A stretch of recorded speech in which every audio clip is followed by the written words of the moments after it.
Bab 011. Dengan membawa semua dokumen, Nadine pun segera masuk ke dalam ruangan sang tuan. Kunci pintunya. Mau apa sih pakai dikunci-kunci? Kunci. Iya Al. Nadine meletakkan semua berkas itu di atas meja. Mengambil satu L dan dibukanya, meminta Rizal untuk baca sebentar sebelum ditandatangan. Duduk di atas pangkuanku. Tuan, ini di kantor ya, tolong bersikap profesional lah. Sini. Bagaimana jika ada orang? Pintunya kan sudah dikunci. Aku tidak mau. Jangan pisahkan aku dengan anakku Nat, duduklah sini, cepat. Selalu anak yang dibawa-bawa, membuat Nadine tak berkutik. Karena sudah biasa juga duduk di atas pangkuan Rizal, jadi Nadine tidak merasa ragu lagi. Dengan kasar dia menjatuhkan tubuhnya di atas pangkuan Rizal itu. Au! Pelan-pelan, nanti kalau burungku bangun kamu yang repot. Kenapa pula aku yang repot? Tuan urus saja masalah Tuan sendiri. Memangnya kamu tidak ingin melihat burungku Nat? Tuan, cepat ini ditandatangani, nanti Tuan Steve keburu datang. Kalau dia datang lebih cepat, berarti tanda tangan dokumen ini kita undur. Suka sekali menunda pekerjaan. Tidak, aku lebih suka ini. Nadine langsung menjerit saat Rizal menelusupkan tangannya masuk, mengelus perutnya yang rata. Tuan. Buka dokumennya. Mata Nadine yang mendelik tidak Rizal hiraukan. Sementara Nadine coba untuk tidak terpengaruh dengan semua pergerakan yang dibuat oleh pria ini. Nadine membuka berkas dan Rizal membaca, selesai itu dia tanda tangan. Tentang pekerjaan memang masih terus berlangsung sebagaimana mestinya, tapi tangan Rizal pun tidak berhenti bergerak. Mencari celah hingga merayap naik ke arah dua gundukan sintal itu. Bacanya yang cepat. Kesal Nadine, dia ingin pekerjaan ini cepat selesai. Rizal tidak menjawab, malah mencium lengan Nadine yang harum. Kekasih, sekarang bersikaplah sebagai kekasihku, bukan sekretaris Nat yang cerewet. Sayang, kerjanya yang cepat dong. Aku pegal duduk seperti ini terus. Rizal tertawa, lucu sekali saat Nadine memanggilnya dengan panggilan sayang. Dan Nadine hanya diam, sangat tahu jika Rizal hanya menjadikannya mainan. Aku mau putus. Tidak. Balas Rizal singkat, lalu meremas dada Nadine dengan gemas. Sampai kata ak. Lolos begitu saja dari mulut wanita cantik itu. Mereka memang sudah menikah, tapi hal seperti ini terasa tak wajar mengingat pernikahan yang hanya kontrak. Pada akhirnya hanya Nadine yang dirugikan. Tuan, lihat arah dokumen, ini tinggal 3 lagi, cepat baca. Aku haus Nat, nanti singkirkan saja dulu berkas itu. Ini minumnya, kalau haus tinggal diminum. Di atas meja memang sudah tersedia segelas air putih untuk Rizal. Aku tidak suka air putih, aku maunya susu. Tok tok tok. Pintu diketuk hingga membuat Nadine menghembuskan nafas lega. Selamat, ucapnya dengan sangat jelas, dia bahkan mengelus dadanya sendiri karena merasa lega. Tunggu saja di rumah nanti, aku sedot abis susu itu. Nadine menjulurkan lidah, turun dari atas pangkuan Rizal dan membenahi bajunya yang berantakan. Lalu berjalan ke arah pintu dan membukanya. Nona Denisa, silahkan masuk, ucap Nadine dengan senyum yang sangat lebar. Makan tuh susu. Batin Nadine, melirik sang tuan dengan tajam. Merasa bersyukur Denisa datang. Dengan bibir tersenyum lebar, Denisa masuk. Sayang, aku rindu. Denisa melewati Nadine begitu saja dan segera menghampiri Rizal. Stop. Pergilah lagi, sebentar lagi aku ada tamu. Nadine, antar Denisa keluar. Denisa tercengang. Nadine juga kesal. Rizal menatap sang sekretaris dengan tatapan tajam, dari tatapannya itu dia bicara. Aku tidak mau minum susu basi. Ish. Kesal Nadine. Mari Nona, saya antarkan Anda keluar, ucap Nadine. Dia menundukkan sedikit kepalanya memberi hormat, juga agak menyingkir dari arah pintu agar tidak mengganggu langkah Denisa. Ren, kamu tidak ingin memelukku lebih dulu. Pergilah. Ih. Kesal Denisa, sudah jauh-jauh dia datang ke sini tapi tidak mendapatkan hasil apapun. Bahkan pelukan pun tidak. Rizal juga langsung acuh, lebih pilih menatap semua dokumennya di atas meja dibandingkan melihat ke arahnya. Denisa cemberut, dia tahu jika hubungannya dengan Rizal hanya didasari karena ingin saling bersenang-senang. Namun lama-kelamaan dialah yang main hati, hingga kini ingin memiliki. Denisa sadar, harusnya dia memang tidak boleh begini. Apalagi mengingat Rizal yang seorang Casanova. Mau tidak mau akhirnya dia pergi dari sana. Denisa tidak memiliki pekerjaan apapun, dia adalah anak orang kaya yang sukanya senang-senang. Sama seperti Rizal. Kedua orang tua Denisa terlalu sibuk hingga Denisa bisa hidup semaunya. Dia adalah seorang selebgram. Banyak foto seksi di media sosialnya. Nat, meskipun aku dan Rizal kembali bersama. Tapi sekarang dia tidak sama seperti dulu. Dia tidak pernah mau lagi menyentuh. Katakan dengan jujur Nat, apa dia sudah punya kekasih lain? Tanya Denisa. Saat ini mereka berdua sini berdiri tepat di depan pintu. Denisa belum menekan tanda buka, dia masih ingin bicara dengan sekretaris sang kekasih. Dan mendapati pertanyaan itu, Nadine menelan ludahnya dengan kasar. Karena kekasih baru Rizal itu adalah dia. Maaf Nona, saya tidak tahu. Astaga. Aku benar-benar merasa seperti seorang selingkuhan. Gerutu Nadine pula. Apa Bianca sering mendatangi dia? Iya, tapi seingat saya Tuan Rizal tidak begitu menanggapi beliau. Ah, sudah kuduga, ini semua pasti gara-gara Bianca. Di hadapanmu saja Rizal seperti menghindar.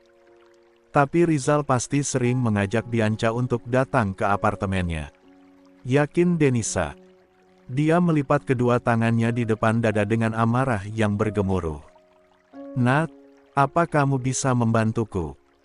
Aku akan membayarmu mahal. Bantu apa Nona? Cari bukti tentang hubungan Rizal dan Bianca.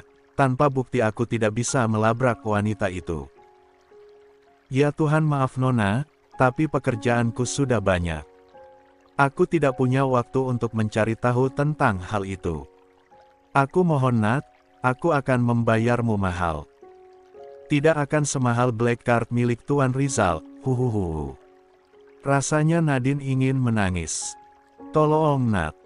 Denisa mengguncang tubuh Nadine. Tidak mau. Nat. Tidak mau Nona. Nadine dan Denisa segera melihat ke arah pintu lift yang terbuka. Mereka berdua sontak menyingkir. Di dalam lift itu ada Tuan Steve dan asistennya. Nadine menunduk hormat sementara Denisa tersenyum hangat.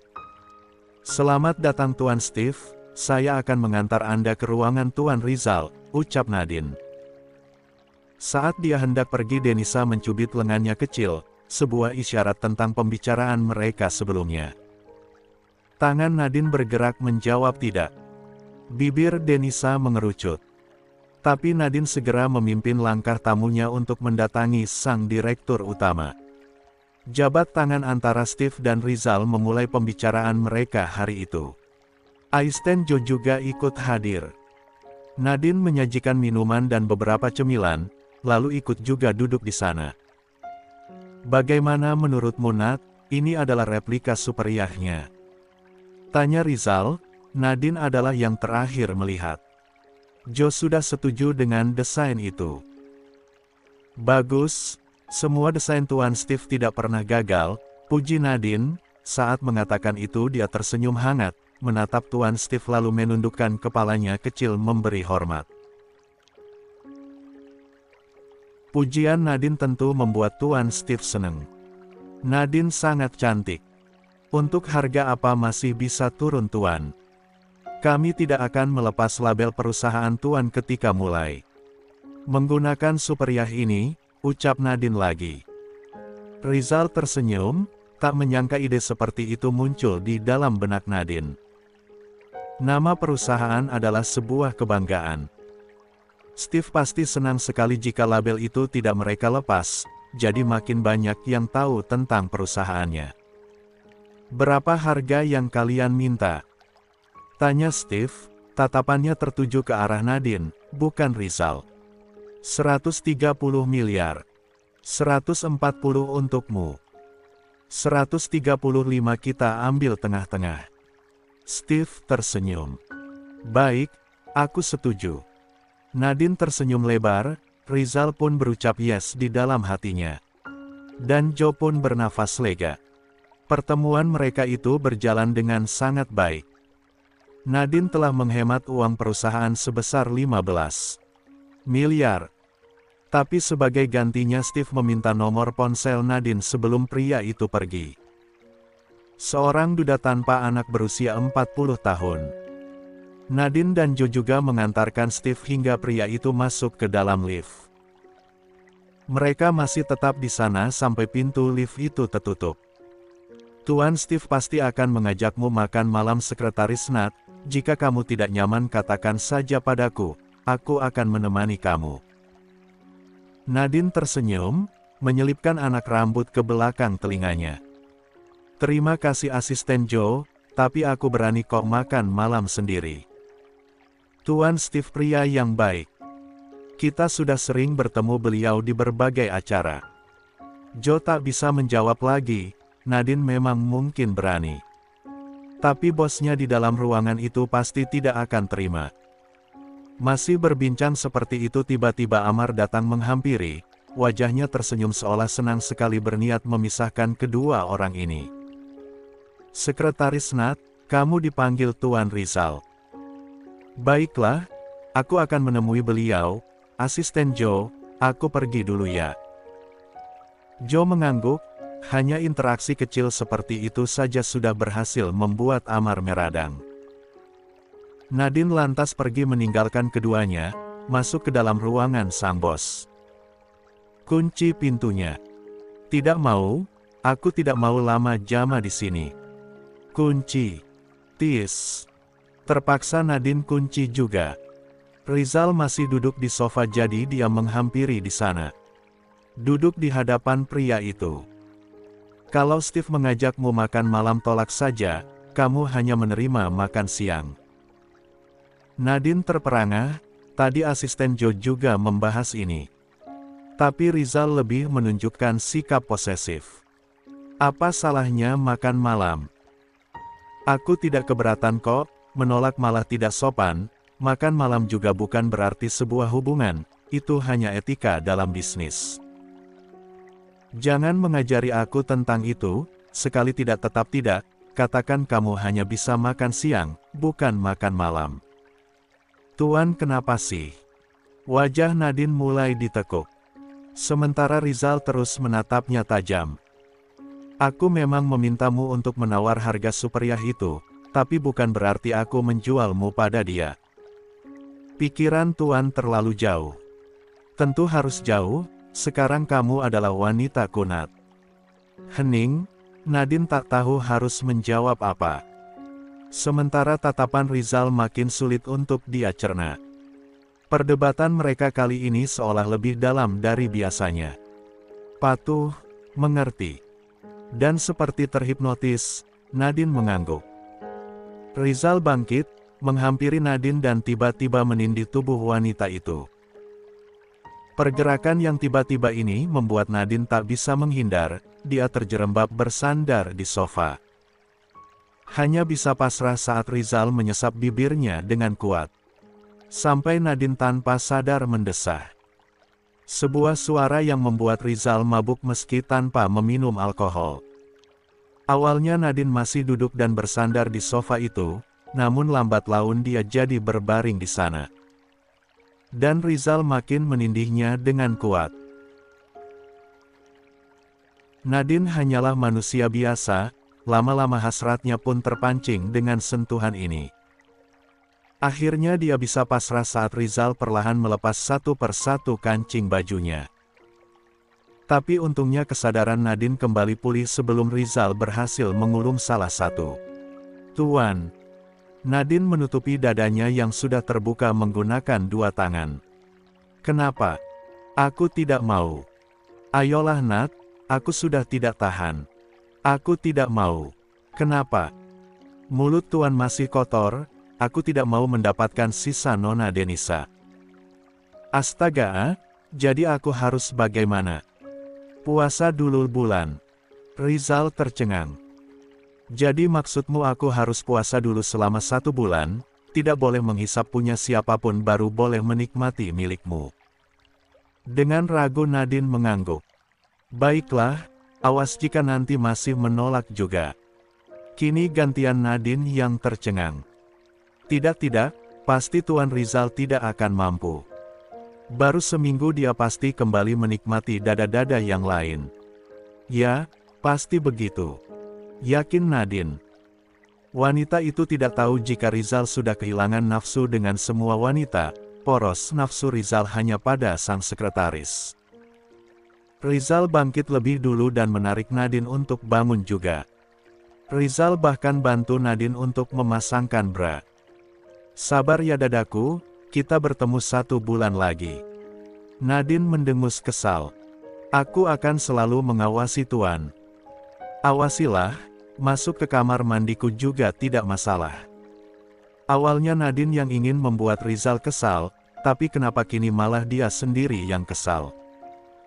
"Keluarlah, tapi jangan pulang dulu.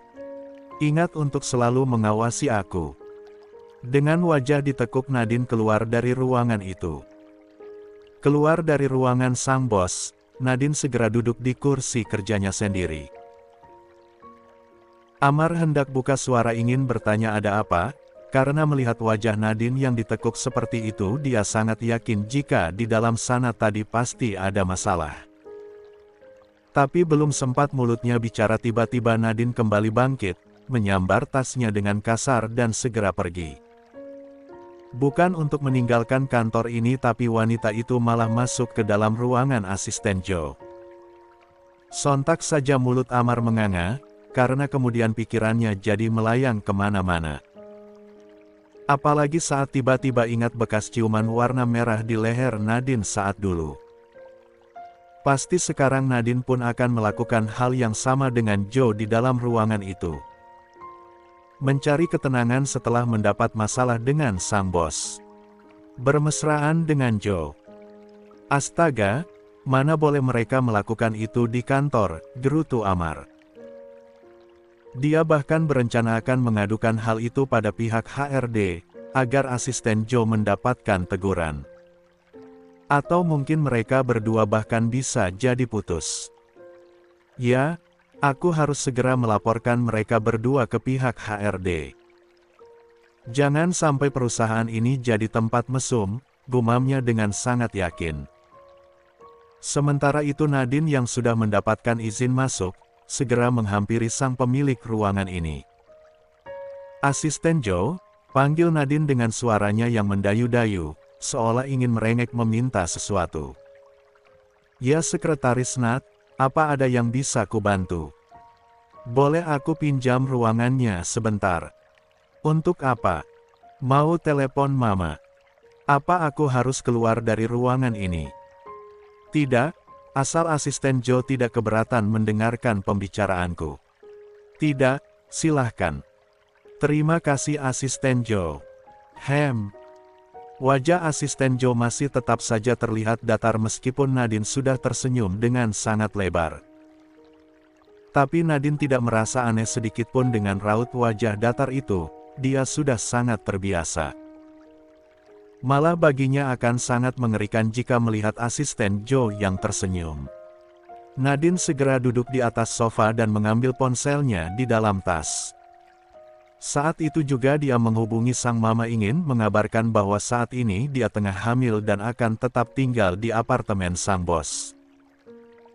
Di panggilan teleponnya yang pertama untunglah Mama Mulia langsung menjawab, jadi Nadine tidak perlu menunggu terlalu lama. Ma, iya sayang, kenapa nak?